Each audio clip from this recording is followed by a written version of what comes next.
Vivimos en un mundo en constante cambio que usted merece entender, porque es imposible interpretar la realidad que vivimos sin conocer cada uno de sus colores.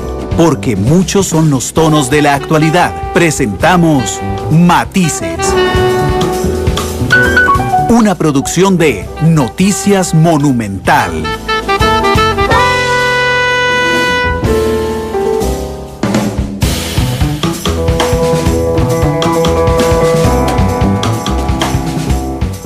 Hola, ¿qué tal? Muy buenas tardes, bienvenidos a Matices, este programa de Radio Monumental, que es una producción del Departamento de Noticias, en el que analizamos los temas que son noticia en Costa Rica y en el mundo. Muchas gracias por estar con nosotros en esta nueva emisión del programa. Es el primer programa en vivo del año 2019, así es que feliz año para ustedes. En todas las plataformas en las cuales pueden estar con Matices, estamos en vivo en radio 93.5 en FM, estamos en vivo en internet monumental.co.cr, estamos en vivo en Facebook Live, en la cuenta de Noticia Monumental. Muchas gracias por estar con nosotros. También estamos en Twitter en @monumentalcr y estamos esta noche a las 8 en Canal 2 y a las 9:30 de la noche a través de Monumental, la radio de Costa Rica.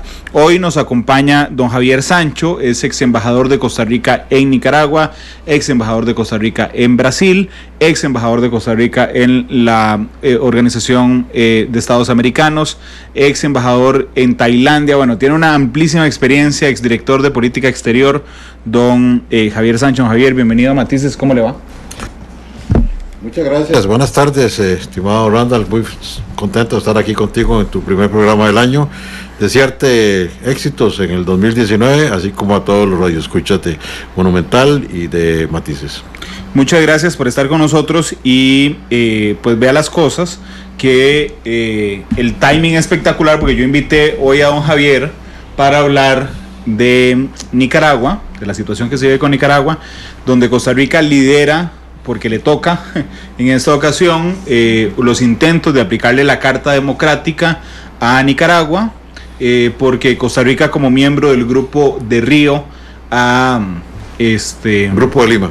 El Grupo de Lima, sí, más bien, los 14 países han decidido no admitir, no reconocer el nuevo gobierno de Nicolás Maduro, pero además lo invité para hablar sobre la necesidad de un canciller rápido, nombrar rápidamente un canciller, y hemos logrado confirmar hace unos segundos, más se los íbamos a dar como una información en desarrollo, pero aquí está la confirmación, sí, no es oficial aún, lo harán oficial mañana. Manuel Ventura será el nuevo canciller, es ex juez de la Corte Interamericana de Derechos Humanos, es también ex vicepresidente de la Corte Interamericana, es una persona con muchísima experiencia, y en caso de una vez de que el gobierno lo oficialice, don Javier, creo que es un mensaje internacional muy fuerte sobre el respeto a los derechos humanos.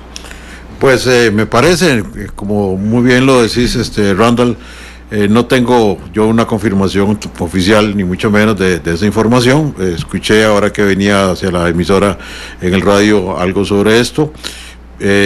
Siendo así, y si el señor presidente de la República, quien será el que deberá de anunciarlo y confirmarlo en su momento, lo hace, quisiera decirte que me parecería una excelente decisión, una excelente nominación, porque Manuel Ventura Robles es un hombre de una amplísima experiencia internacional, es un hombre respetado en los foros internacionales, en todos los foros de derechos humanos, en la Corte Penal Internacional, en la Corte de la Haya, de Justicia de la Haya, y es un hombre que tiene además una gran valía como ser humano y como profesional, todos sus años dedicado a la defensa de los derechos humanos. Hay una gran cantidad de libros que él ha escrito, pero bueno, como tú me estás diciendo acá, yo no podría confirmar eso, pero ustedes los periodistas siempre están mejor informados, para eso es su trabajo.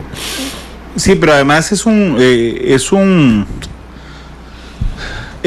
mensaje importante no solo hacia lo externo, don Javier, sino hacia lo interno, porque una de las quejas fundamentales que había sobre Epsi Campbell, canciller, era la falta de experiencia en esos temas, aunque ella alegaba tenerlo, pero yo creo que nadie en su sano juicio podría poner en tela de duda la experiencia internacional de una persona que no solo fue juez de la Corte Interamericana de Derechos Humanos, sino tiene un amplísimo currículum como una persona sin experiencia en relaciones internacionales. Manuel Ventura viene a zanjar esa discusión que podría generarse o que se generó en el caso de Epsi Campbell.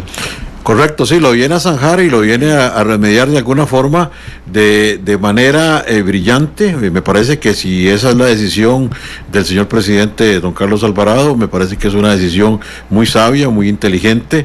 Estamos dándole un mensaje también al mundo de que Costa Rica continúa siempre en su defensa de los derechos humanos y que ha escogido, creo yo, que al costarricense más brillante en este momento en la defensa de esos derechos. Me parece que se haría una excelente designación con Manuel Ventura Robles, a quien conozco desde hace 50 años, de nuestra época en la Universidad de Costa Rica. Es un hombre serio, es un hombre ponderado, es un hombre también decidido, valiente, y creo que va a ayudar mucho, si así fuese su designación, en la Cancillería, a remediar también algunas situaciones a lo interno del ministerio. Él es un jurista que puede aplicar la ley como corresponde. Pero además, don Javier, y pensando además en todo el mensaje que podría brindarse, estaba pensando en cómo se ha blindado Costa Rica en términos internacionales.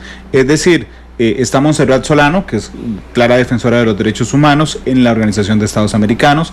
Ahora estará Manuel Ventura en la Cancillería, y tiene verdaderos expertos a nivel de las Américas en temas de derechos humanos, cuando en América se discute la violación flagrante de derechos humanos en Nicaragua, cuando se discute en Venezuela también, y cuando se exige de Costa Rica una posición mucho más firme en algunos temas. Así es, y no debemos de pasar por alto, Randall, que recientemente dentro de esa calidad profesional que tiene el juez Ventura Robles en materia de derechos humanos, fue llamado por el secretario general don Luis Almagro para que cooperase en el estudio de los posibles crímenes de lesa humanidad que se le atribuyen al presidente Maduro y a su régimen en Venezuela. Y fue justamente don Manuel Ventura, junto con un experto de Canadá y con un experto argentino, quienes elaboraron un primer informe a solicitud del secretario general de la OEA para servir de base a lo que se presentó después por otros países en la Corte Penal Internacional. Ya se le ha pedido a la Fiscalía que empiece a procesar toda esa información y que llegue a la conclusión de que hay que llamar a cuentas al régimen de Maduro. Nicolás Maduro odia seguramente a Manuel Ventura, algo que habla muy bien de cualquier persona a la que odie Nicolás Maduro.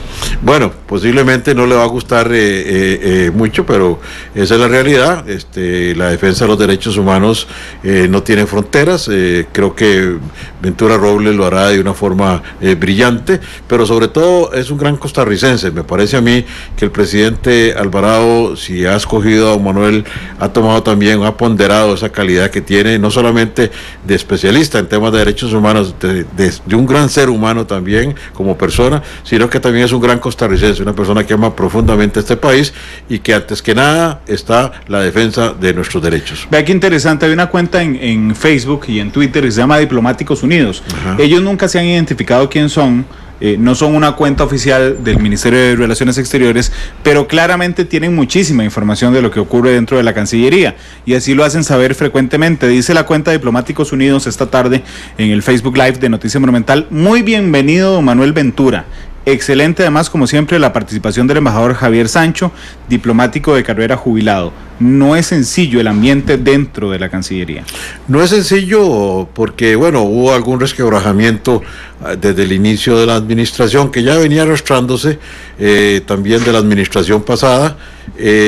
Lamentablemente esto pues también perjudicó mucho la gestión de la entonces canciller doña Epsi Campbell, y no la pudo concluir su gestión, pero bueno, la Cancillería necesita una reingeniería. En algún momento, en alguna entrevista anterior, yo dije que se necesitaba hacer una reingeniería, que se necesitaba observar la ley, la 3530 y su reglamento, que es la que prima en todos los nombramientos de carrera, y Costa Rica debe en este caso, y ahora con la llegada pronto de un nuevo canciller, como se está anunciando en estos minutos anteriores, pues yo diría que debe de abocarse también a priorizar ¿qué es lo que queremos como carrera diplomática? Realmente necesitamos fortalecer la carrera, necesitamos que ingresen más diplomáticos. Creo que también el espíritu del presidente Alvarado es ese, de que la carrera se fortalezca, de que la carrera se enrumbe por un buen camino y que tengamos diplomáticos de primer nivel, porque repito, es la primera línea de defensa de un país desarmado como es Costa Rica desde hace 70 años. Yo quiero agradecerle mucho a las personas que ya nos están haciendo su reporte de sintonía a través del Facebook. A José Daniel López, feliz año, saludos. Mario Alberto Mora, saludos Randall, muchas gracias. Leo Barbosa también. Lix Rojas dice feliz año, qué gusto que vuelva Matices, gracias Lix. Edwin Prado dice saludos y feliz año. Carlos Muñoz dice presente y atento. Maynor Chacón dice ¿por qué tantos puestos para un solo señor por política? En el caso en el caso de don Javier es porque don Javier es diplomático de carrera y por supuesto se va alternando en toda su carrera y tuvo una carrera larguísima además. Tuve una carrera de 42 años, no me lo dieron todos de una sola vez, tampoco soy político, como tampoco lo es el señor Ventura Robles, no es político, eso hay que decirlo claramente, tendrá su militancia en algún partido, no sé cuál, pero es una persona que se ha dedicado toda su vida al trabajo y estudio de los derechos humanos. Si fuese así, si fuese Manuel Ventura, yo diría, Randall y estimado Radio Escuchas, que es un honor, dará un prestigio, un lustre muy grande a nuestro país, no solamente a nivel internacional, sino que a nivel también interno. Esta mañana, cuando la primera fuente, ustedes saben que cuando no se anuncia oficialmente, por lo menos en Noticia Monumental y en los medios serios, se necesitan dos fuentes independientes que nos confirmen la información. Esta mañana, cuando la primera fuente nos contaba que iba a ser Manuel Ventura, realmente lo hacía con un enorme grado de satisfacción. Es decir, es un exitazo y la gente que está alrededor de nosotros dijo, sí, es un exitazo si es Manuel Ventura. Bueno, ya lo hemos logrado confirmar con una segunda fuente, justo al minuto de Matices, de que será Manuel Ventura mañana anunciado, después del Consejo de Gobierno, que realmente pues ha sido tomado muy bien. Marvin Rodríguez dice, hola amigos, feliz inicio laboral del país 2019. Rusalca Rodríguez, ya hacía falta para los que vimos y vemos este excelente programa, saludos. También Freddy Badilla dice, buenas tardes. Lucy Serrano desde Japón, estoy oyendo el programa, gracias Lucy, un abrazo. David Sancho dice, hola tío. Juan Pablo Mora, saludos, como es usual, espero un gran programa, gracias a Pablo. Y Nidia Ballestero también, Pablo Gallen, saludos. Francisco Chico Fonseca, saludos, feliz año, gracias Chico. Tete Ramírez, saludos Randall, excelente programa. Luis Chavarriano, saluda desde Panamá. Fue Jin Lee, dice, al fin me puse al día con los programas, qué buenos que se tomaron vacaciones, gracias Fuin. Luis Matamoros, feliz año, excelente noticia. Ron LS, saludos. Joe Candler, feliz año, gracias a Jamie Vindas que siempre nos sigue. Ronald Ramírez, genial Randall. María Isabel Salazar, saludos desde Pérez Celedón, muchas gracias de verdad por estar con nosotros. Vamos a ver porque ya recibí la tercera fuente. Gracias al estimable amigo que me da la tercera fuente. Casa Presidencial es Manuel Ventura, efectivamente, el nuevo canciller de la República. Deme un segundo para ver aquí en Twitter, lo que nos están diciendo. Muchas gracias. Así empieza Matices, así empieza el año, confirmando una información oficial. Entonces, ahora sí les puedo decir, es una confirmación oficial, bueno, es una confirmación de que es así, es Manuel Ventura, el nuevo canciller. La oficialidad la dará mañana el presidente de la República en Consejo de Gobierno. Bueno, listo, Manuel Ventura, nuevo canciller. Don Javier, como buen diplomático que dice, yo puedo opinar de lo que usted dice, pero hasta que el presidente lo nombre lo doy como un hecho, que es mañana martes, día de Consejo de Gobierno. Hablemos de Nicaragua, Javier. Hay una tesis muy interesante. En la Organización de Estados Americanos, Costa Rica ha presidido antes de estas 3 sesiones extraordinarias en las que se habló de Nicaragua. Y entonces Nicaragua, por estrategia, intentó hacer ver esto como que era un pleito personal o bilateral, no personal, bilateral entre Nicaragua y Costa Rica. Y en esta última, que Ecuador era el presidente, el embajador ecuatoriano se va de vacaciones a Quito, alguien que no sea el embajador no puede dirigir la sesión y le toca a Costa Rica como vicepresidente a la embajadora Montserrat Solano presidir. Y Luis Almagro, el ex canciller uruguayo, que es el secretario general de la Organización de Estados Americanos, le pide ahí que se aplique la Carta Democrática contra Nicaragua, ¿Qué es la Carta Democrática, don Javier?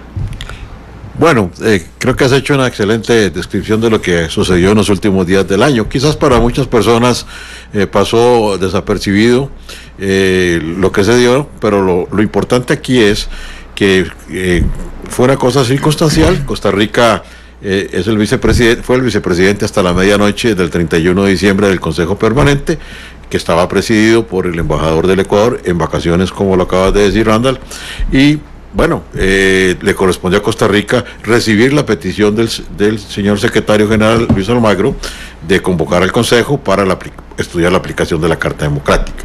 La Carta Democrática es un instrumento firmado en Lima, Perú, en el 11 de septiembre del 2001, y lo que prevé es llamar a cuentas a aquellos estados que se salen del carril democrático, que rompen la institucionalidad del país, que quiebran la constitución de su país, que es lo que estamos viendo especialmente en Nicaragua y en Venezuela. Entonces, la Carta en su artículo 20 establece que el secretario general o cualquiera de los países miembros podrá solicitar la aplicación de la Carta Democrática cuando se comprueben que ha habido este tipo de situaciones, o sea, rompimiento de la democracia, rompimiento del orden institucional, rompimiento o violación de la Constitución en perjuicio de la población. Y entonces esa aplicación del artículo 20 es suspenderlo de la OEA. Es decir, señor, usted queda suspendido de la OEA hasta que no vuelva a la democracia, por ejemplo. Exactamente. Eso pasó ya, la Carta se le aplicó a Honduras en el momento en que en el año 2009 se dio el golpe de Estado al presidente Zelaya, asumió un gobierno interino del presidente Micheletti, ¿verdad? Posteriormente fue electo el presidente Lobo como presidente de la República, pero se aplica cuando hay una situación de ese tipo. Para aplicar la Carta se necesitan 24 votos en este momento.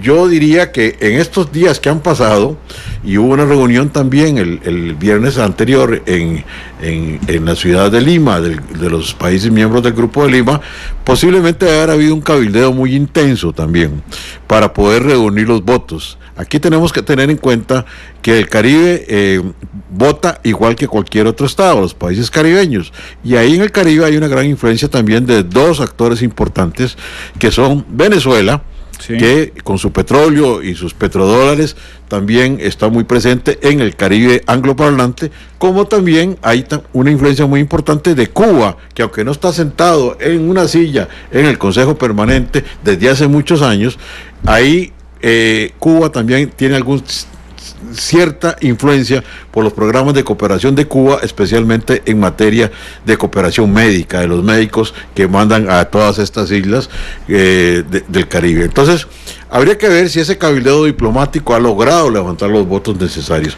porque lo que dice el artículo 20 es que al pedirlo el secretario general o alguno de los estados, se convocará al Consejo Permanente para que se realice un examen colectivo de la situación. Ese examen colectivo de la situación lo que va a decir es, bueno, efectivamente, hay sí una violación a la Constitución, se está interrumpiendo el curso democrático de ese país, etcétera. Lo que sucede es que en el caso de Nicaragua específicamente, ya hay dos informes muy contundentes, que son los informes de la Comisión Interamericana de Derechos Humanos y del Grupo Internacional de Especialistas y del Mecanismo de Seguimiento de Nicaragua, que han recopilado y han hecho acopio de pruebas, donde inclusive en el informe del grupo de especialistas se determina que hay crímenes de lesa humanidad, y incluso da una lista de cuáles serían los funcionarios que en este caso, según entiendo, está encabezada esa lista por ni más ni menos que por la vicepresidenta Rosario Murillo. O sea, serían sujetos de acusación por crímenes de lesa humanidad, que es lo que ha pasado en Nicaragua con las 300 o casi 400 muertes que han sido contabilizadas por la Comisión Interamericana de Derechos Humanos. Pero vamos por partes. La Organización de Estados Americanos recibe este último informe de los expertos encargados de darle seguimiento. Ellos iban a dar una conferencia de prensa en Managua contando, porque ellos habían sido al inicio de esta crisis invitados por el gobierno de Ortega para decir, vengan, vengan y vean que aquí no estamos haciendo nada, que no estamos matando gente. Bueno, ellos llegan y efectivamente descubren que sí están matando gente y que están cometiendo delitos de lesa humanidad. ¿Qué son delitos de lesa humanidad? Bueno, son delitos imprescriptibles, es decir, no se pueden dejar de perseguir y se pueden perseguir a nivel internacional. Es decir, la Corte Penal Internacional, que tiene sede en Holanda, puede llevar a juicio penal a esos funcionarios que cometen crímenes de lesa humanidad y, como les decía, nunca prescriben. Ese informe, al echarlos de Nicaragua, Ortega se da cuenta de lo que van a decir, los echa de Nicaragua y entonces hacen una conferencia de prensa en Washington donde denuncian esto que está pasando. La OEA los invita, se dan cuenta de lo que está ocurriendo y con base en esto Luis Almagro, el secretario general, pide la aplicación de la Carta Democrática. Don Javier nos decía, se necesitan 24 votos. ¿Cuántos son los miembros de la OEA? 34. 34. Ok. Entonces, a Venezuela o a Cuba, que no están en la OEA, le bastaría con conseguir 11 votos para traerse esto abajo. Puede ser, perfectamente.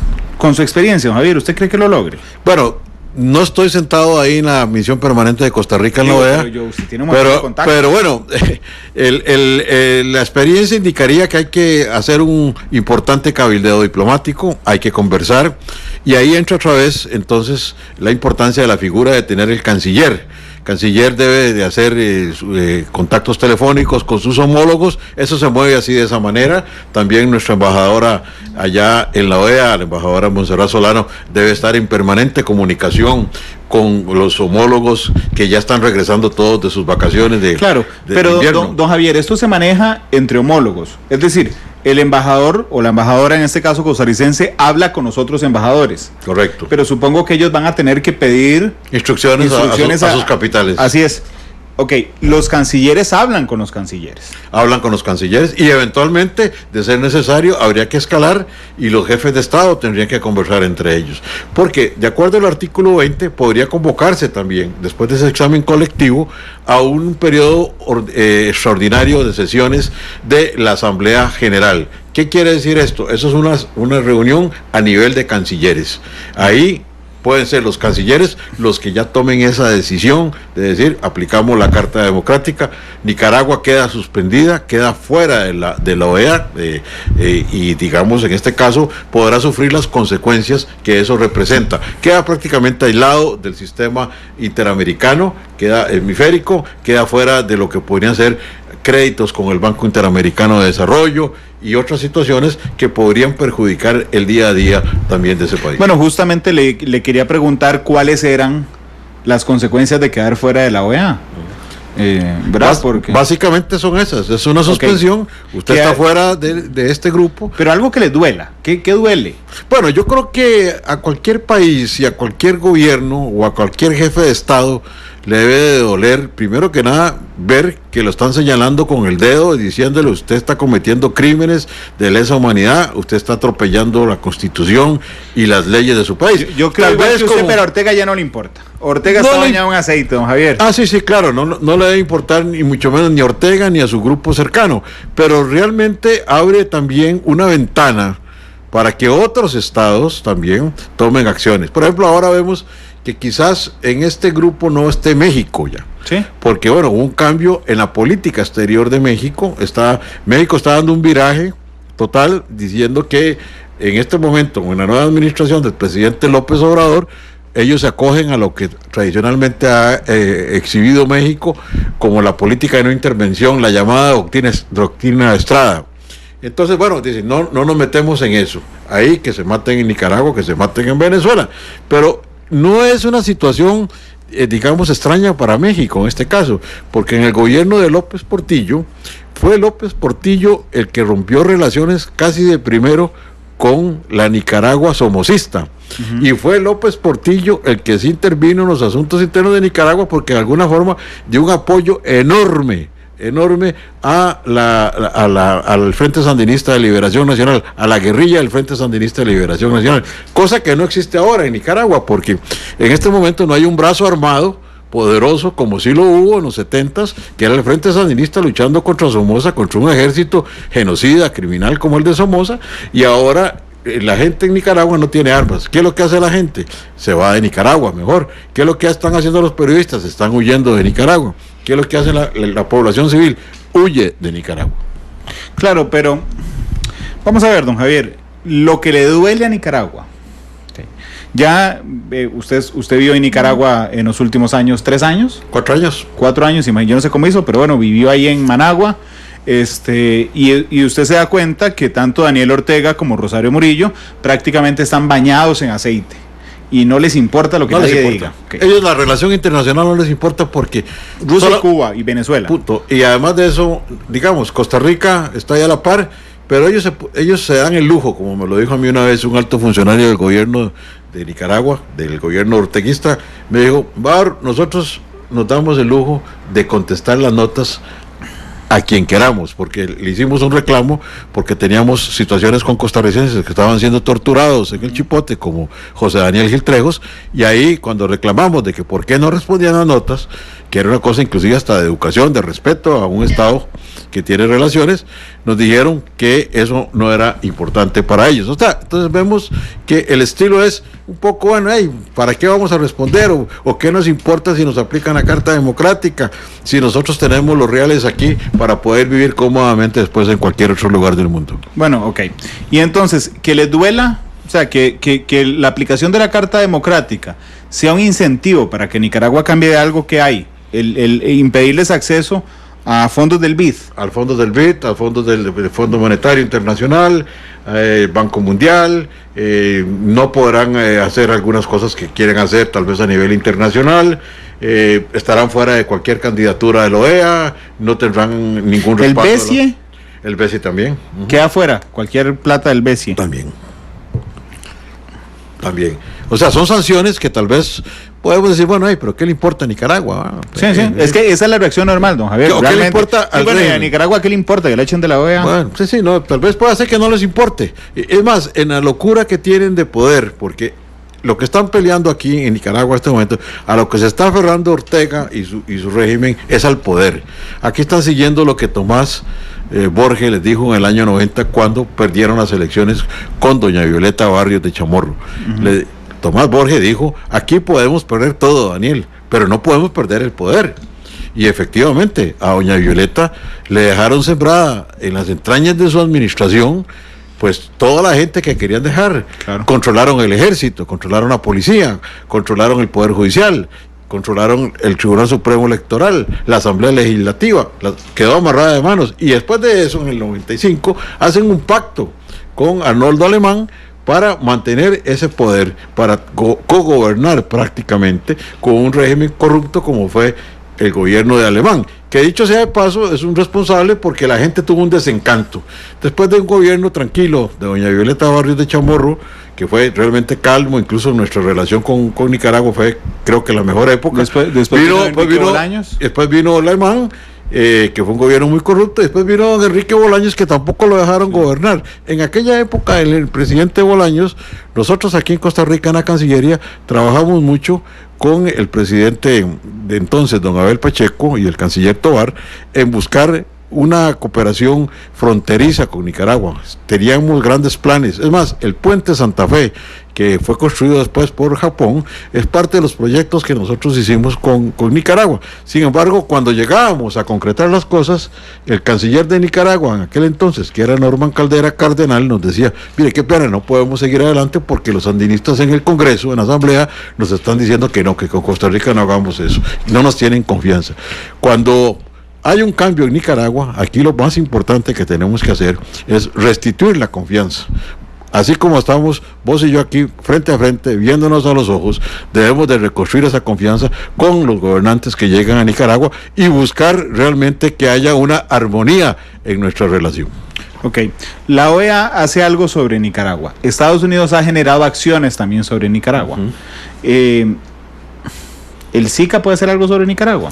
El SICA realmente no ha hecho nada y creo yo... El SICA no hace nada nunca.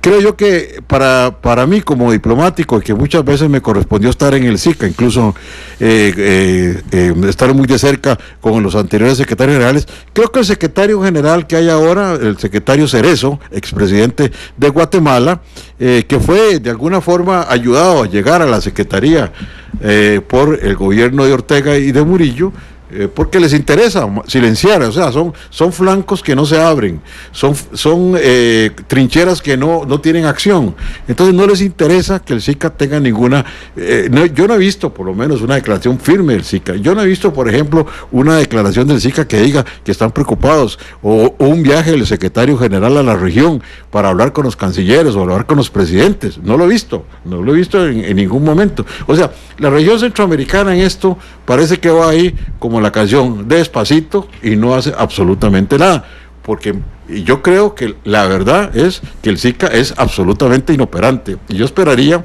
que Costa Rica también ahora retome ese liderazgo que ha tenido siempre, retome ese liderazgo no solamente a nivel regional, sino a nivel hemisférico, y que realmente proponga cosas que lleven a buen puerto esta situación. Pero que lo retome con Manuel Ventura a la cabeza, ¿dice? Me parece que Manuel Ventura sería la persona, junto con el presidente de la República, que es el máximo representante y que es el que debe de liderar nuestra política exterior, creo que pueden llevar a un buen puerto esto. No vemos, como lo veíamos hace unos años atrás, como lo vimos en la crisis de Nicaragua con Somoza, ese ir y venir de jefes de Estado, reuniones acá, el grupo Contadora participando activamente, luego el grupo de Río, o sea, no vemos esa dinámica en este momento, yo creo que no se ha dado, y el SICA mucho menos está aportando nada para esto. Don Javier, y más allá de lo que haga la Organización de Estados Americanos, podría haber también la presión de otros países, como se hace con Venezuela y el Grupo de Lima, podría haber otras presiones sobre Nicaragua, porque es que yo no quiero ser pesimista y arrancar el 2019 con pesimismo, pero realmente creo que a Nicaragua no le importará nada lo que opine la OEA. ¿Habrá otras medidas de mayor peso para obligar a Ortega a salir del poder? Yo creo que vendrán también algunas acciones fuertes por parte de la Unión Europea. Me parece que la Unión Europea ha venido también ya desde hace algunos meses atrás señalando directamente con el dedo acusador a Nicaragua, al gobierno de Ortega. Me parece que va a haber una reacción. ¿Cuánto puede durar todo esto, todos estos esfuerzos que lo que buscan es la paz en Nicaragua, la paz en la región? Hemos perdido mucho tiempo en este desgaste ya con Nicaragua, o sea, lo vimos cuando llegamos mis colegas y yo a Managua en el año 2012, vimos cómo se empezaba ya a deteriorar después de 5 años de gobierno de Ortega, y ahora ya tenemos prácticamente 11, 12 años de gobierno continuo de Ortega. La situación ha sido todavía más grave. Nos preguntábamos al principio, cuando veíamos las largas filas en nuestros consulados, que por qué la gente quería salir. Teníamos filas a veces de 2,000 personas pidiendo visa en un día en Managua. Y ahora está más reglado porque tenemos un call center y hay que hacerlo, digamos, a través del teléfono, y las citas son más reducidas. Pero aún así seguimos dando muchas visas, y creo yo que es una de las situaciones que también nos dibuja el por qué. ¿Usted por qué se va a ir de su país si usted está muy bien en su país? Todo el mundo quiere vivir en su país. Claro, tal vez alguien que tenga pretensiones de irse a vivir a los Estados Unidos. ¿Por qué mucha gente se viene a Costa Rica, o la mayor parte de la gente? Porque es lo natural, es lo normal, es el territorio más cercano.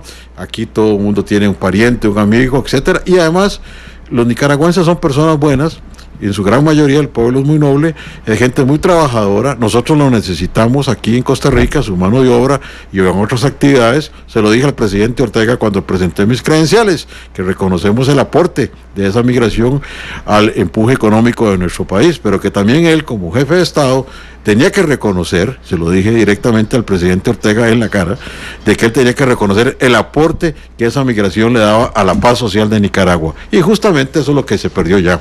Ya no hay paz social en Nicaragua, la gente lo que prefiere es mejor salir antes de que lo maten. Pero vamos a ver, ahora Nicaragua se descaró realmente. Bueno, Nicaragua no, Ortega se descaró, Ortega, Murillo se descararon. Porque aunque al inicio de la crisis decía, vengan a ver que no estamos haciendo nada, y uno sabía que estaban haciendo cosas, ahora no les importa. dicen, bueno, señores de la Comisión Interamericana, se largan de aquí, vamos a ir a allanar ese canal, detenemos a Lucía Pineda, detenemos al dueño de tal noticiero, les inventamos unas causas, los metemos a la cárcel, les violamos los derechos humanos. No, Javier, yo no sé si usted recuerda un momento bajo la dictadura de Ortega con tan clarísimas violaciones a los derechos humanos como la que se vive hoy en Nicaragua. Creo que lo de Miguel Mora, dueño de 100% Noticias, Canal 15, y de Lucía Pineda, periodista costarricense nicaragüense, ya fue la caída total de la careta que tenían puesto en el régimen de Ortega Murillo. Exactamente, se descaró, ya no les importa, ya saben que hay informes de la Comisión Interamericana de Derechos Humanos.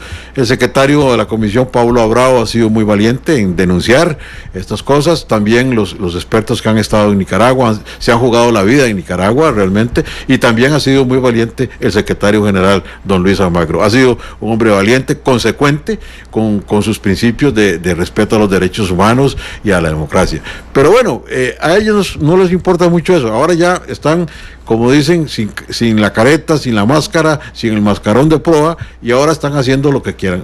Aquí, digamos, en una radioemisora en Nicaragua, tienen un programa como este, como Matices, posiblemente ya lo hubieran cerrado hace mucho rato, ¿verdad? Porque realmente no respetan la libertad de prensa, no respetan la libertad de opinión. Ya lleva prácticamente unas 3 semanas presa Lucía Pineda y también Miguel Mora. No lo han exhibido. ¿Dónde está la ley? ¿Dónde está la institucionalidad? ¿Dónde está el Poder Judicial? Todo está permeado por la gente de Ortega. Don Javier, usted tiene muchos amigos adentro de Nicaragua, y yo sé, porque lo conozco a usted, que hay amigos que siguen contándoles cosas. Y un día de esos alguien me decía, suave, porque es que todos vemos mal a Nicaragua, pero realmente la gente en Nicaragua adora a Ortega. ¿Eso es cierto?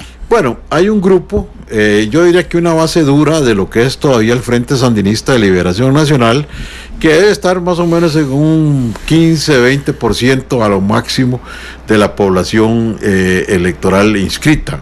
Eso es lo que tiene. Si hubiesen unas elecciones, y por eso Ortega no quiere hacer elecciones, sabe que las va a perder, y ese pánico lo tiene desde el año 90, cuando perdió la elección y vino la recomendación de Borges: haga lo que haya que hacer, tengamos que hacer lo que tengamos que hacer, no podemos perder el poder. Y bueno, ¿y qué han hecho? Bueno, ya casi van con 400 muertos, cientos de personas presas en el Chipote, desaparecidos, y toda esta situación internacional. Ahora, ¿hacia dónde van? Pues tienen solamente 2 caminos. Uno es sentarse y dejar que la diplomacia actúe, que se abra un diálogo y que se pueda llegar a un acuerdo saludable para el país. ¿Qué es que se vaya Ortega? Y que es que se vaya Ortega. El otro es el hecho de que si no hay un diálogo van a caer en un despeñadero. Creo que al principio de esta crisis, cuando comenzó el tema con los estudiantes, que fueron muy valientes, me parece que hubo algunos errores, porque en un primer encuentro que Ortega y Murillo fueron, sí, uno de los líderes estudiantiles le dijo al presidente Ortega que venían a negociar la rendición. Aquí no hay ninguna rendición.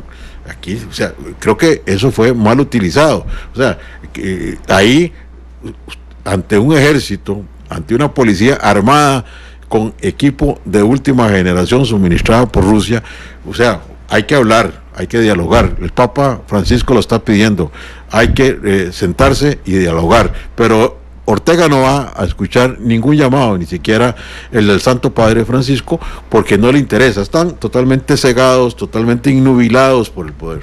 Yo conocí Nicaragua hace un poco más de un año. Recuerdo que estuviste allá. Sí, y usted estuvo aquí, por cierto, en ese programa que titulamos El Gran Hermano, porque nos parecía que eso era lo que se veía en Nicaragua, don Javier. A mí también me decían, todo el mundo quiere a Ortega. Y efectivamente, cuando estábamos con un grupo de nicaragüenses, todo el mundo hablaba de bellezas del régimen. Pero bastaba con estar solos, para que esa persona que en público dijo, estoy de acuerdo con el partido, viva Daniel, un montón de cosas, le dijera a uno, no, es nefasto este gobierno. Yo tengo que decir públicamente que estoy con él, porque si no, no me dan la carta de la municipalidad para ir por la beca de mis hijos, porque si no, no puedo entrar, no puedo ir a comprar algunas cosas. O no te dan la cédula de identidad. O no te dan la cédula, exactamente, si no son miembro del partido. Entonces, yo quisiera preguntarle a usted, que conoce también ese país, ¿cuánta verdad hay en que hay gente que quiere a Daniel Ortega, o gente que tiene miedo a decir que no lo quiere? Dentro de ese 15-20% duro que tiene el Frente Sandinista, yo diría que hay gente que lo quiere, pero hay gente que también le tiene miedo.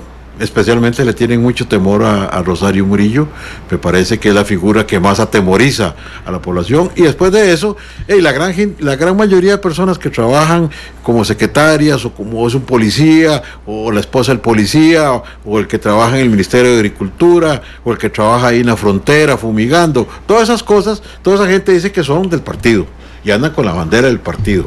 Algunos pocos creo que lo sentirán, pero lo que te dijeron a vos en Managua es absolutamente cierto. ¿Y por qué le tienen miedo a Rosario? ¿Qué puede hacer? ¿Mandarles un maleficio? No creo, más bien dejarlo sin trabajo, ¿verdad? Entonces, si usted tiene garantizada su operación arroz y frijoles, por decirlo así, y usted está recibiendo incluso de cuando en cuando una bolsa con unos huevos o con unas gallinas, o bien aquella vieja política de los años 1900 en que los candidatos regalaban un caballo, regalaban una vaca, eso todavía se practica en Nicaragua, o bien unas latas de zinc para que usted se construya un rancho, claro. O bien decirle, mire, Randall, vaya y va de ahí el Alto de Chomogo, hay unas fincas que nadie las utiliza, usted que es de Cartago vaya y se mete ahí. Bueno, eso se hace si usted tiene el carnet que le dice soy militante del Frente Sandinista de Liberación Nacional. Entonces ahí esa es una política, digamos, de venta de la conciencia de esas personas. En el fondo las personas se quedan, cuando estén solos en su intimidad, pues piensan, dicen, ¿cómo es posible? Yo muchas veces hablé con personas allá en Nicaragua sin decir quién era yo. Muchas veces me monté en un taxi, conversé con un taxista, le hablaba, le decía, me preguntaba que dónde era, le decía que era de Costa Rica, etcétera, y qué estaba haciendo allá en los negocios, y me contaba, no, mire, aquí las cosas están muy mal, no, es que usted vea los rótulos ahí, vea las vallas, usted las vio en la carretera, ¿sí? Randall también, vea las vallas que dicen en Victoria. Cada kilómetro, viva la revolución. Sí, y vamos en Victoria. Y por cierto, una vez me acuerdo que me dio mucha risa porque me dice un taxista, sí, claro, ahí dice vamos en Victoria. Pues, ¿sabe qué es Victoria? Le digo yo, Victoria es Victoria. Me dice, no, es que aquí hay una cerveza que se llama Victoria. Entonces, todos vamos en Victoria. Bueno, pues, me dio risa porque realmente la gente hacía como chota de eso, ¿verdad? Luego los árboles, ¿verdad? Entonces una vez... Los árboles de la esperanza. Exactamente, yo le dije, bueno, ¿y eso qué es? Me dice, no, esos son los arbolatas. Arbolatas, ¿y eso qué significa? No significa nada, simplemente son árboles que construyó ahí la señora, ¿verdad? Y cada árbol vale $40,000, mejor le hubiera hecho una casa a un pobre.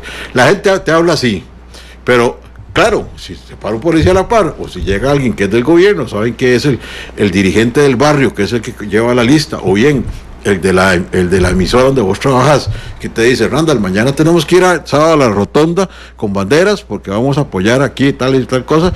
Si usted no está ahí, el lunes usted ya no tiene trabajo. Claro. Porque así es como se maneja el régimen. ¿Una copia de qué?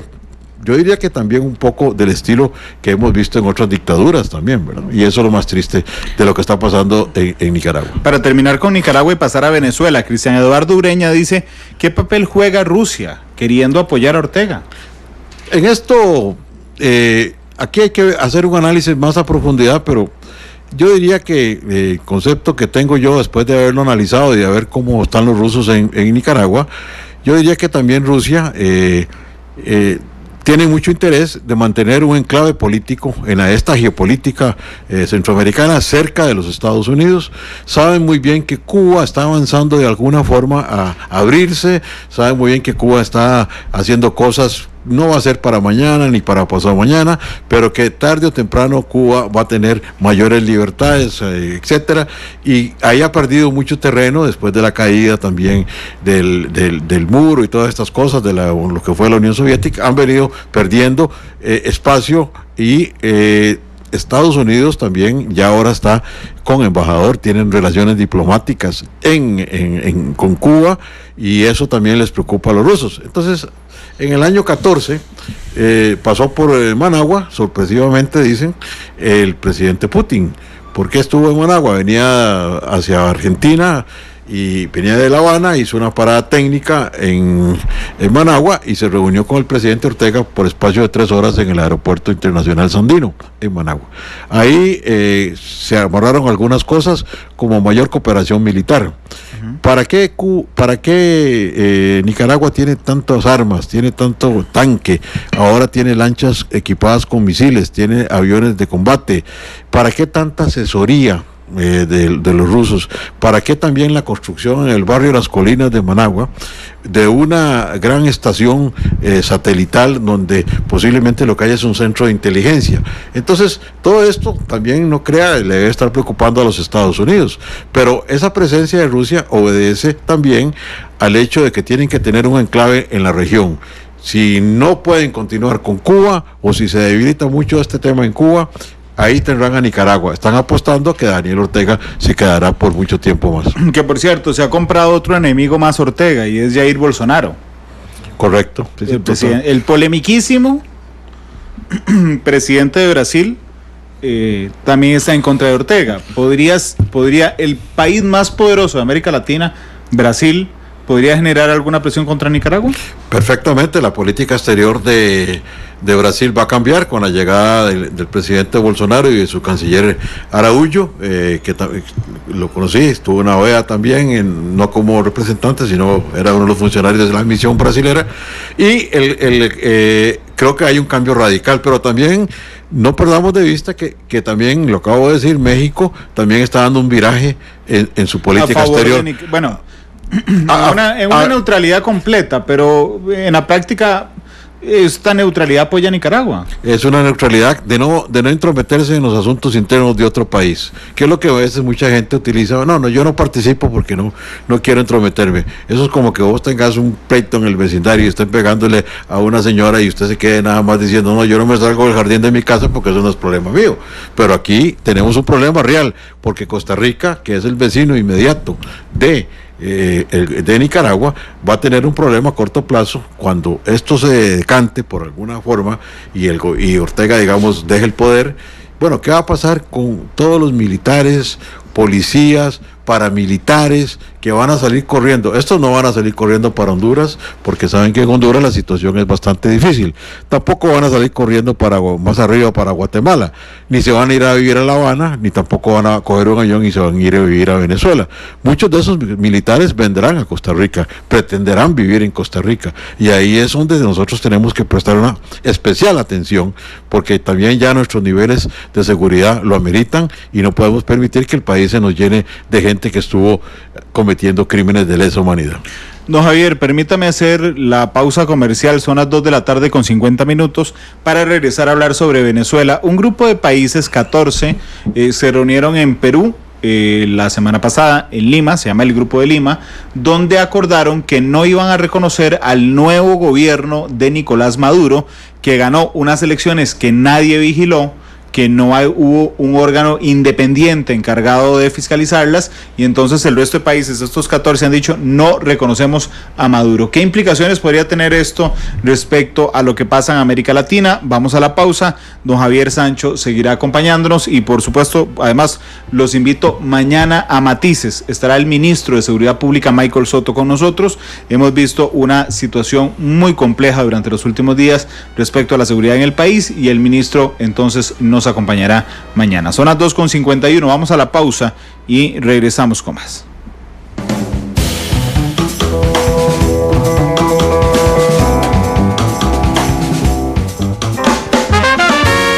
Porque la realidad tiene muchos tonos, matices.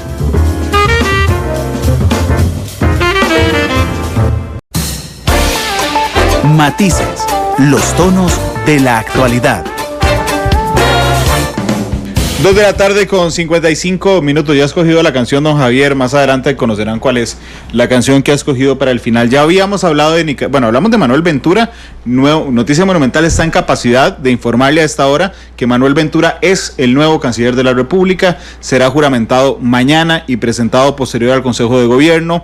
Don Manuel es ex juez de la Corte Interamericana de Derechos Humanos y también, por supuesto, es ex vicepresidente de esa corte, así es que se lo confirmamos, Manuel Ventura será el nuevo canciller de la República. Después hablamos con don Javier sobre Nicaragua, que la Asamblea General de la Organización de Estados Americanos estará el 11 de enero reunida para analizar si aplica la Carta Democrática a Nicaragua. ¿Qué es la Carta Democrática? Bueno, es suspender a Nicaragua de la OEA, lo que trae consigo algunos limitantes para créditos del BID, créditos del Fondo Monetario Internacional, créditos del Banco Centroamericano de Integración Económica. Bueno, entre algunos otros aspectos, y por supuesto lo horrible que es para cualquier país decir que lo han echado por violar la democracia. Pero ahora vamos a hablar de Venezuela. El Grupo de Lima, 14 países. ¿Para qué se formó el Grupo de Lima, Javier? ¿Qué es el Grupo de Lima?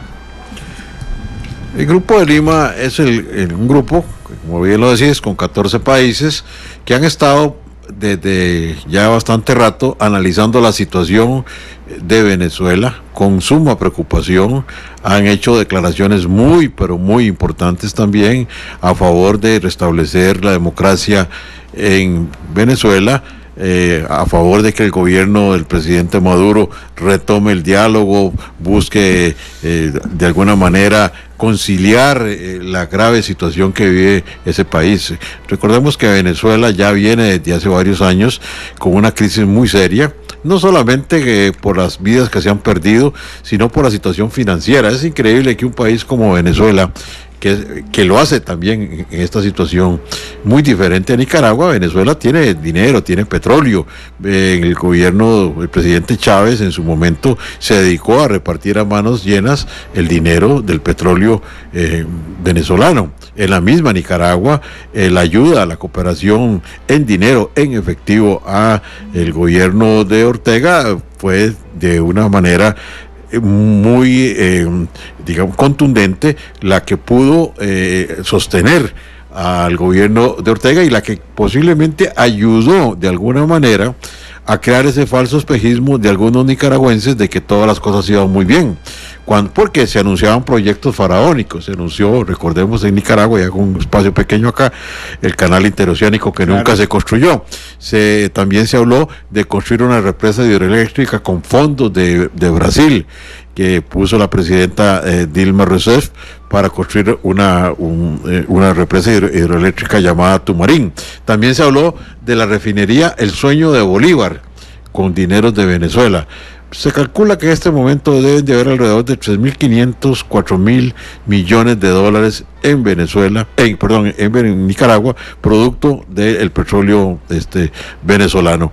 Pero bueno, ¿qué ha pasado? Los estados han visto esto, lo han seguido con preocupación y hicieron un grupo de análisis, de estudio, como en otras oportunidades surgió el grupo de contadoras. Recordemos cuando la crisis en Nicaragua, y también después surgió el grupo de Río.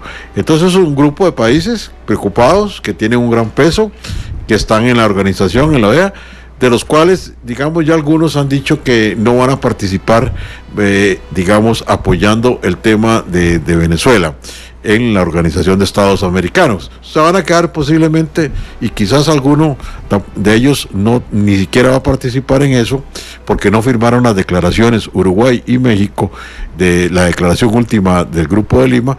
Se van a quedar posiblemente en la retórica, o bien diciendo que no intervienen en los asuntos internos. Claro, México está claro, y está claro que es Andrés Manuel López Obrador que le ha dado un nuevo giro a la política exterior mexicana y que no se va a meter. Uruguay, ¿por qué? Bueno, Uruguay tiene también un gobierno del Partido Socialista. Posiblemente no quieren comprometerse. Hay países también que uno no entiende por qué a veces en las votaciones en la OEA, como Guatemala, a veces, o bien la misma Honduras, no son tan contundentes en sus posiciones. Posiciones que Costa Rica las ha tenido de una forma más fuerte, más clara, más transparente. Vemos que hay países como que están siempre ahí en un juego, como que sí, como que no. Aquí en este tema, en diplomacia, debe de demostrarse contundencia también, porque los estados deben de actuar con seriedad. Entonces no podemos cambiar de la noche a la mañana una posición. Se supone que los estados deben de mantener políticas, valga la redundancia, de estado en cierto tipo de situaciones. Y en el caso de derechos humanos, en el caso de democracia, en el caso de respeto a la institucionalidad y a la democracia, deben de mantenerse una política muy clara de estado. El grupo de Lima, que se reunió la semana pasada, contó con la representación de la canciller interina de Costa Rica, doña Lorena Aguilar. Está integrado por Argentina, Brasil.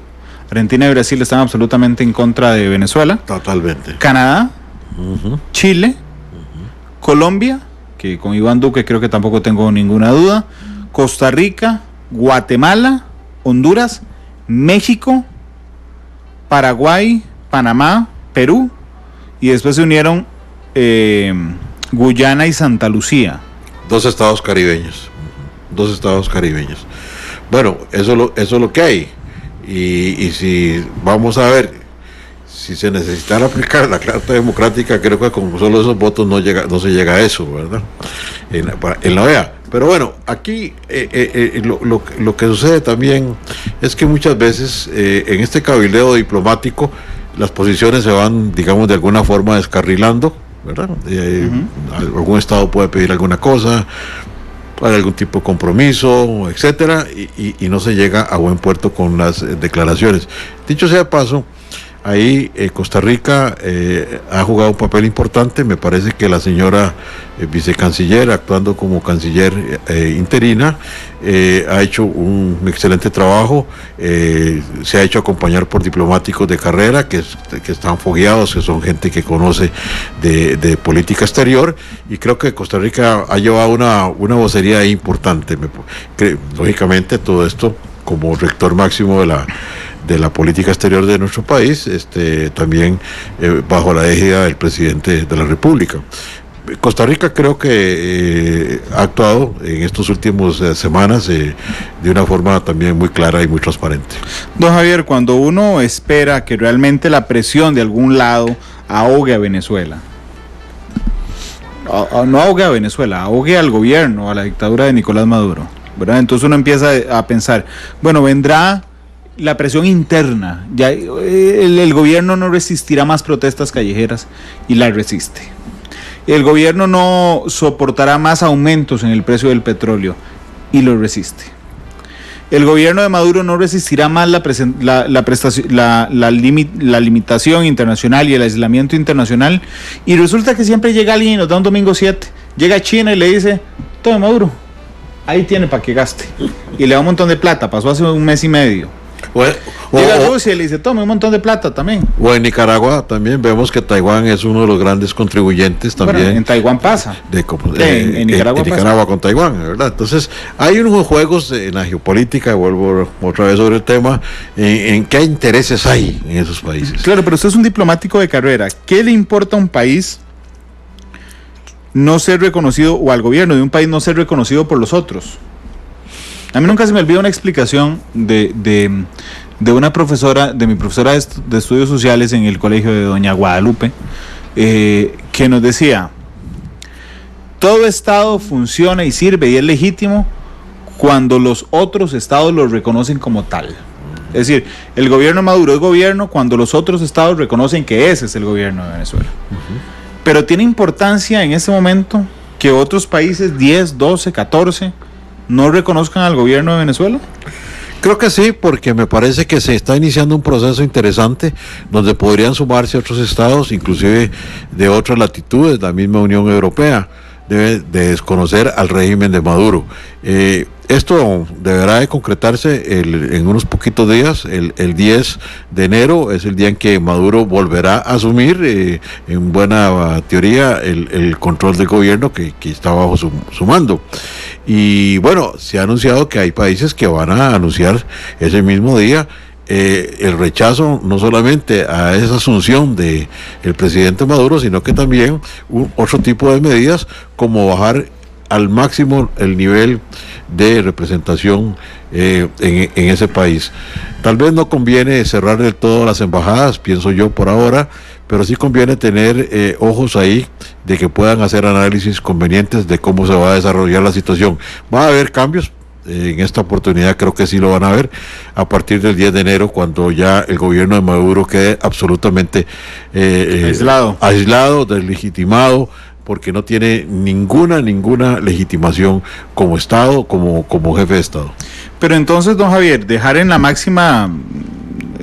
mínima más bien representación diplomática en cada país es llamar a consulta a los embajadores, decirles, señores, se vienen para acá, se vienen los más altos puestos en una embajada y queda alguno que otro representante encargado de negocios, por ejemplo. Sí, un encargado de negocios. Costa Rica hace pocas semanas designó encargado de negocios, un diplomático de carrera que entiendo que ya está en Caracas.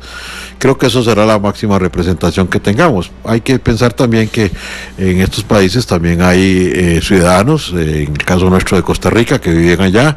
No creo que haya mucha inversión costarricense en Venezuela, y creo que la función será más que todo el de darle protección a los nacionales costarricenses.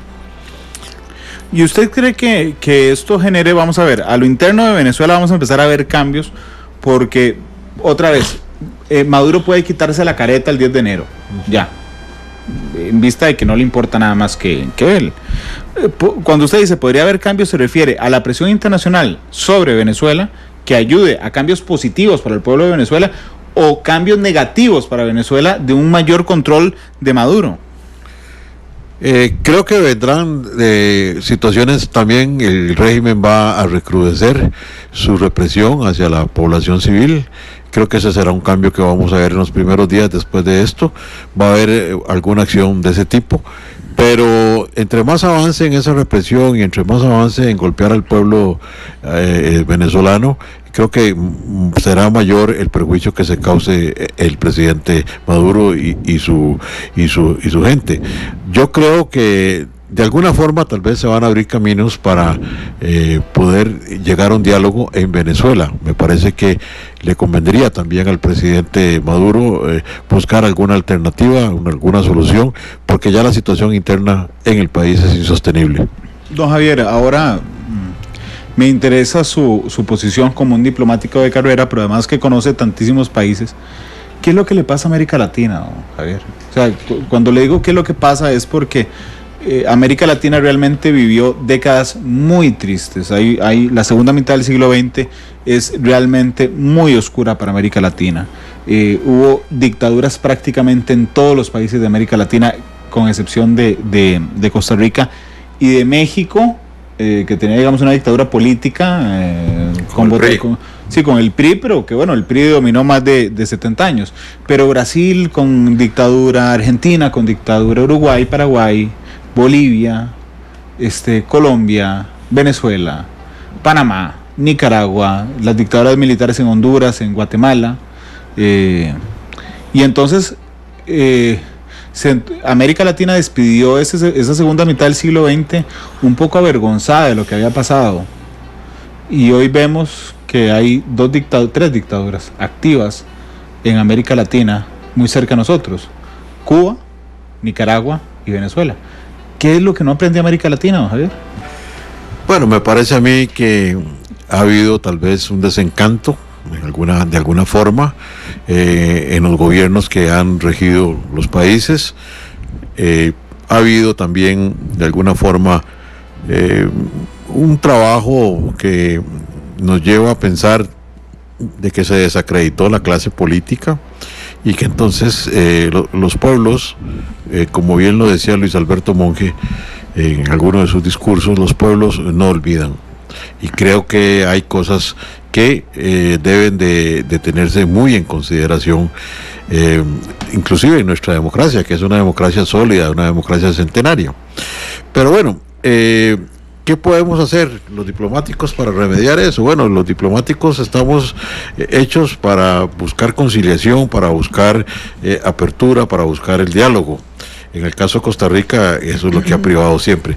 Pero es lamentable y es muy triste que en esta época en que estamos viviendo tengamos 3 dictaduras todavía férreas en este hemisferio. Activas, y que están, además de eso, como el caso de Nicaragua, conculcando los derechos, ya inclusive yéndose a los límites de los periodistas. Comenzaron con represión hacia los adultos mayores, porque esto se inició en una chispa el 18 de abril del año pasado, por un tema de pensiones. Luego escaló hacia los estudiantes, hacia los tranques, hacia la población civil, hacia la Iglesia Católica. O sea, hemos venido viendo cómo poco a poco ha ido subiendo esto como en peldaños, y se ha hecho un daño grandísimo a la institucionalidad. Don Javier, pero realmente los pueblos que viven bajo una dictadura independientemente de la posición ideológica en la que esté, los pueblos que viven debajo de una dictadura pareciera no tener nadie que les ayude realmente. O sea, los primeros muertos de la crisis en Nicaragua, no pasó nada con ellos, ni con sus familias. Sus crímenes son impunes. Lo que pasó en Venezuela hace 2 años también con las marchas y los muertos en las marchas, ahí está impune. Leopoldo López duró 1 año en la cárcel. O sea, realmente uno dice, bueno, si en este mundo hoy, en pleno siglo XXI, un pueblo se levanta y dice, estamos siendo torturados, están violándose nuestros derechos humanos, don Javier, en este mundo no pasa nada. Habrá que esperarse que los embajadores regresen de vacaciones en la OEA. Sí, bueno, lamentablemente a veces la diplomacia también falla, pero también hay que tener en consideración que, por ejemplo, en el caso mismo de Venezuela, en el caso mismo de Nicaragua, lo que hay también es una dictadura férrea y armada. Y el pueblo no tiene las armas en este momento. Volvemos al tema del Frente Sandinista en los 70, sí tenían las armas, tenían ese brazo poderoso, armado, y con alguna cooperación de otros países pudieron llegar a tomar el poder en el año 79.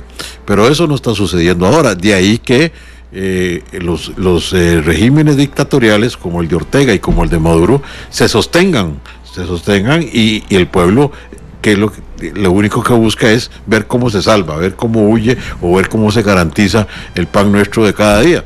Entonces, algunos se van a Colombia, en el caso de los venezolanos brincan hacia Colombia, brincan hacia Brasil. Otros, en el caso de Nicaragua, se vienen la gran mayoría a Costa Rica. Aquí no estamos viendo que nicaragüenses se van a los Estados Unidos o que se van a Honduras, porque también en el caso de Honduras, en el caso de Guatemala, la situación tampoco está muy fácil. Pero esas 2 dictaduras, que 2 de las 3 que sufre América Latina, llegaron al poder utilizando la democracia. La democracia, exactamente. Sí, claro, sí.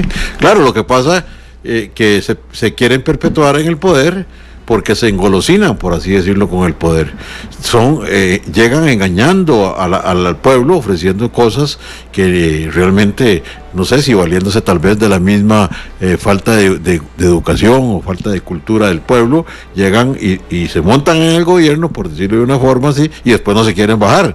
Porque entonces el pueblo, ¿qué es lo que tiene que hacer? Pues bajarlo de ese poder, pero es muy difícil bajar a un gobernante cuando ya está enquistado en el poder y cuando tiene el poder de las armas. Pero entonces, la culpa o una de las causas de lo que está pasando es el hartazgo de la clase política. Pienso que sí, claro. O sea, en Venezuela se hartaron de la clase política corrupta y votaron por Hugo Chávez.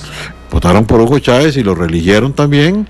Y en Nicaragua votaron por Ortega. Votaron por Ortega y lo han reelegido con ayuda de tal vez algunas cosas que el Tribunal Electoral, especialmente en Nicaragua y también en Venezuela, hizo para que las elecciones fueran ganadas de una forma rápida y contundente. Entonces, bueno, ahora se aferra, por ejemplo, la carta que circuló el canciller Moncada Colindres de Nicaragua el pasado 1 de enero, en la tarde-noche del 1 de enero, a sus homólogos del hemisferio. Esa carta lo que dice en resumen es que ellos fueron electos democráticamente, que en Nicaragua hay un gobierno democrático. Bueno, eso, digamos, yo lo pongo en duda porque sabemos que las elecciones fueron amañadas, sin supervisión internacional, etcétera. Pero bueno, digamos, dándole el beneficio de la duda, como se dice, si fueron elecciones democráticas, ¿verdad? Ahora la democracia es lo que se ha perdido.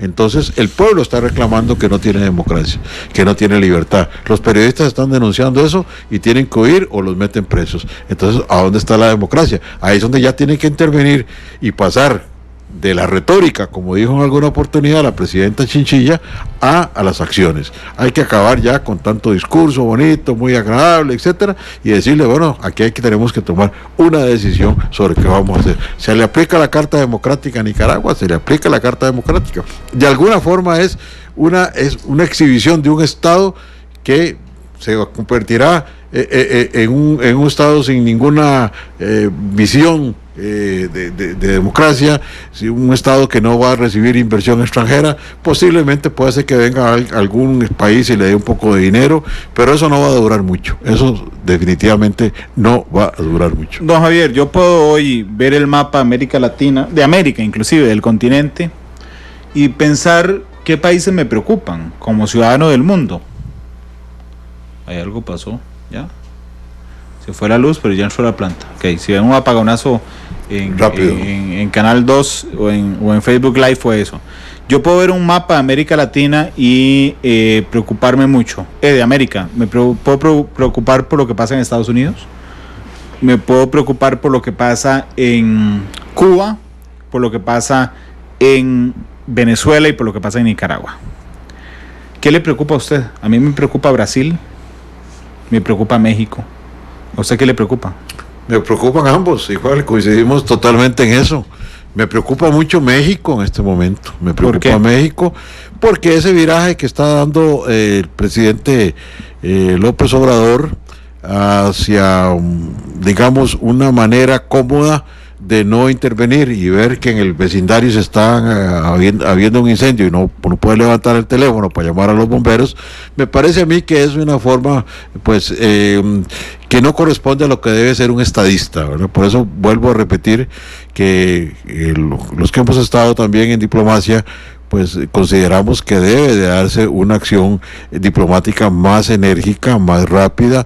Debe haber consultas a nivel ya de cancilleres, a nivel de jefes de Estado, porque la situación tiende a agravarse en estos países, especialmente en Venezuela y especialmente en Nicaragua. Entonces, me preocupa mucho la situación de los dos estados. Claro, pero en el caso, por ejemplo, usted me dijo, cuando yo llegué a Venezuela, cuando usted llegó a Nicaragua, usted empezó a ver esas filas de 2,000 personas y un montón de cosas, y usted decía, aquí está pasando algo, ¿verdad? Y los embajadores son observadores, indudablemente de primera mano, de lo que pasa en cada uno de los países, don Javier.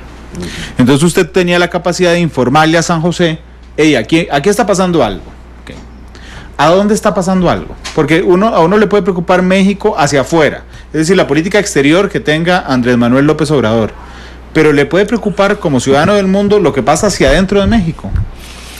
Yo pienso que sí, porque tal vez no soy el mejor opinólogo, como dirían, sobre si eso le va a preocupar a la gente que está en Matina o a la gente que está en Guanacaste escuchándonos o en Alajuela, no sé. Bueno, pero digamos, en mi caso como diplomático, yo lo que digo es que son situaciones que preocupan porque uno va viendo hacia más afuera, hacia más allá. Una situación en Nicaragua, como decía muy bien don Edgar Ugalde, en algún momento cuando en Nicaragua estornudan, aquí todos nos resfriamos. Entonces hay que ver qué es lo que va a perjudicar a un país pequeño, a una democracia desarmada como lo es Costa Rica. Entonces debemos de tomar, digamos, conciencia de que esas situaciones afectan, aunque esté lejos México, aunque esté lejos Venezuela, afectarán en algún momento a nuestro país, ¿verdad? Entonces yo diría que nosotros como ciudadanos debemos de estar atentos, debemos de observar, debemos de estudiar todas estas situaciones. No solamente los diplomáticos lo debemos de hacer y debemos de estar al día en lo que está pasando en todo nuestro entorno en el hemisferio y más allá de nuestras fronteras, sino que también debemos de pensar en qué es lo que más le conviene a Costa Rica. ¿Serán estos ejemplos buenos para un país como Costa Rica? ¿Será también conveniente para Costa Rica tener un vecino incómodo a la par, que lo que está es exportando de alguna forma su gente, enviándonos también en algún momento situaciones que nos pueden perjudicar? O sea, todo esto tenemos que verlo también con un espíritu de conciencia nacional. Don Javier, en el caso de Brasil, un país que usted conoce muy bien, la Federación Brasileña, fue embajador allá. Uno puede decir, bueno, ¿y a Randall qué le importa que Brasil haya escogido a Bolsonaro? Bueno, resulta que Brasil es el motor de América Latina. Correcto. Y entonces sí me preocupa, porque un ralentizamiento en la economía de América Latina afectará directamente a Costa Rica. Uh-huh. Y una crisis dictatorial ideológica en Brasil puede afectar al resto de América Latina. Uh-huh. ¿Cómo ve Brasil? Porque a mí yo no dejo de sorprenderme cada vez que leo algo de Bolsonaro, cuando celebra Bolsonaro, el Jair Bolsonaro, el nuevo presidente de Brasil, celebra la mejor época, la dictadura brasileña. Cuando uno de sus diputados dice, si quieren ir a ver indios, vayan a verlos a Bolivia. Realmente es chocante y es muy preocupante lo que pasa en Brasil. Usted vive en Brasil, ¿cómo ve Brasil? Bueno, está entrando en una etapa, digamos, que diría de observación intensa. No debemos de perder de cerca lo que está pasando en Brasil. Creo que Costa Rica debe también pensar en el envío en este momento ahora de algún nuevo embajador a Brasil, una persona que observe muy detenidamente lo que está aconteciendo, hacia dónde va Brasil, hacia dónde nos puede perjudicar. Brasil ha sido también importante para nuestro comercio, para también de alguna forma... ¿Nos vendía petróleo? No, y también tenemos muchos productos brasileños que están viniendo a Costa Rica, y bueno, ¿qué puede pasar en Brasil? O sea, ¿qué va a pasar? O sea, el presidente Bolsonaro tiene posiciones muy fuertes, posiciones que a veces uno las ve como chocantes. Este tema de los indígenas, etcétera, es muy preocupante, pero bueno, yo creo que en este momento lo que debemos hacer es darle tiempo a prudencial, a observar y considerar cómo vamos a manejar nuestra relación diplomática con estos dos países. Bueno, vea lo que ha pasado. Que son dos gigantes. México es un gigante también. Es que son los dos motores de América Latina. Sí, claro. Vamos a ver, junto con Colombia hoy, sí, que ahí va avanzando, digamos, Colombia, pero realmente los dos motores económicos de América Latina son México en el hemisferio norte, Brasil en el hemisferio sur, y los dos han cambiado de signo radicalmente, producto además de una situación complicada de la clase política, dos gobiernos de izquierda desastrosos en Brasil, que fue el de Dilma Rousseff y el de Lula, desastrosos, corruptos, ambos gobiernos que vinieron a abrirle el camino a un populista como Bolsonaro. Y en México exactamente lo mismo, solo que al revés. Un gobierno tremendamente malo de derecha de Peña Nieto, del PRI, que le abre la opción a un gobierno de izquierda de Andrés Manuel López Obrador, del que nadie sabe qué esperar. América Latina no pasa, pareciera, por las mejores horas de su existencia. Sí, yo esperaría que esas horas mejoren y que los estados tomen conciencia de que si queremos vivir en paz en este hemisferio, se debe trabajar por la democracia, que es el remedio menos malo de todos los otros remedios que algunos otros recetan, porque vemos cómo las dictaduras llegan ofreciendo mucha cosa y al final lo que termina es la gente en la cárcel o bien la gente huyendo de sus países, la gente con hambre también. Entonces debemos de pensar y debemos de cuidar en eso también a nuestro país. Brasil va tan mal que hasta tuvimos que volver a Tacio Maya, ya ni buenos jugadores. Sí, lamentable, a mí me gustaba mucho como sapricista que soy. Maya, ¿verdad? Sí, me gustaba, un jugador, bueno, no era extraordinario, no es un Pelé ni mucho menos, pero me parecía que no fue aprovechado por Saprissa. Ojalá que se lo lleve Cartago. Vamos a ver qué pasa con Cartago. Bueno, Cartago tiene un cubano que es muy bueno.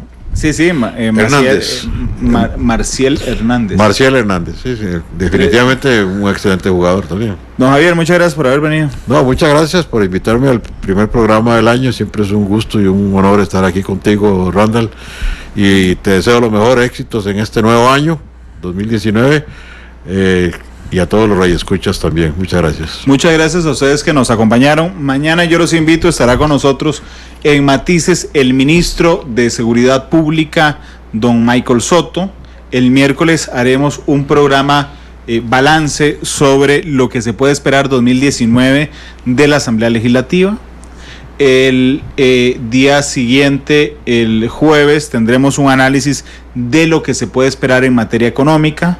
Estará con nosotros en la ministra de Coordinación Económica, Ana Camacho, estará el presidente de la Comisión de Asuntos Económicos de la Asamblea, Pablo Heriberto Barca, y el presidente de la Cámara de Industrias de Costa Rica, don Enrique Egloff. El viernes hablaremos sobre la comunicación de este gobierno con Sergio Araya de Konrad Adenauer y también con Daniel Calvo, que es politólogo. Hablaremos de sus temas. Así es que invitados toda la semana, 2 de la tarde Matices, 3:25. Don Javier me pidió una canción de Maná y de Shakira. ¿Le gusta? ¿Por qué esa canción, don Javier? Me gusta porque tiene un mensaje muy importante también. Mucho de lo que estamos hablando aquí es una canción que la he escuchado y me parece muy bien. No soy muy musicólogo, pero creo que es una canción que le va a gustar mucho también a los radioescuchas. Mi verdad se llama esta canción de Maná. Hasta luego, 3:26 a las 7, la tercera emisión de Noticia Monumental. Feliz tarde. Muchas gracias.